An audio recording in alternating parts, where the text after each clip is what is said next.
In this video, we will look into audiometer and tympanometry. Let's start the video from the audiometry test. So where did it all begin? In 1885, Arthur Hartman designed an auditory chart which included left and right ear tuning fork representation. In 1899, Carl Seashore introduced the audiometer as an instrument to measure the keenness of hearing, whether in the laboratory, schoolroom, or office of the psychologist or artist. The instrument operated on a battery and presented a tone or a click.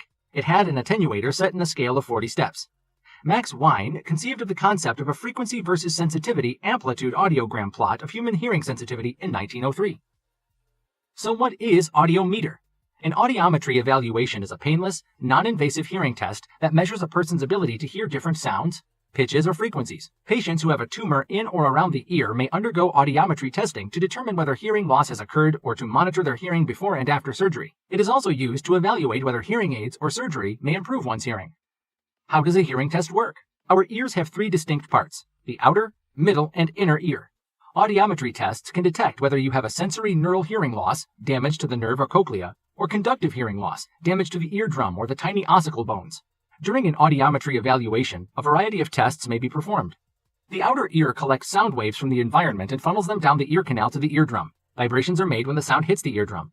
Vibrations are then passed along tiny bones, the ossicles, in the middle ear. The ossicles consist of the malleus, incus, and stapes. The stapes delivers vibrations to the cochlea in the inner ear. The cochlea is a spiral tube filled with liquid and lined with hair cells that are microscopic in size. When the vibration hits the cochlea, it causes the liquid, and subsequently the hair cells, to move. The movement of hair cells generates nerve signals that our brain then understands as sound. A pure tone audiometry test measures the softest or least audible sound that a person can hear. During the test, you will wear earphones and hear a range of sounds directed to one ear at a time. The loudness of the sound is measured in decibels, or dB. A whisper is about 20 dB, loud music ranges 80 to 120 dB, and a jet engine is about 180 dB. The tone of sound is measured in frequencies, or hertz. Low bass tones range 50 to 60 hertz, high-pitched tones range 10,000 hertz or higher. Normal hearing range is 250 to 8,000 hertz at 25 dB or lower. Now let's look into tympanometry.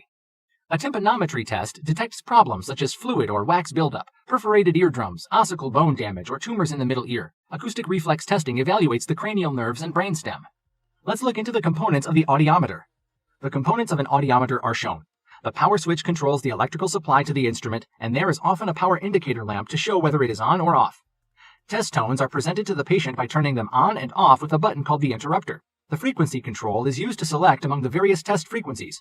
Most audiometers include the frequencies 125, 250, 500, 750, 1000, 1500, 2000, 3000, 4000, 6000, and 8000 Hz. The pure tones themselves are produced by a circuit within the audiometer called a pure tone oscillator. There is a stimulus or tone mode switch that allows the test tone to be presented either continuously on or pulsed on and off at a regular rate. Another mode produces a warble tone, which means that the frequency varies periodically, e.g. 1000 Hz plus or minus 5%, rather than staying steady over time.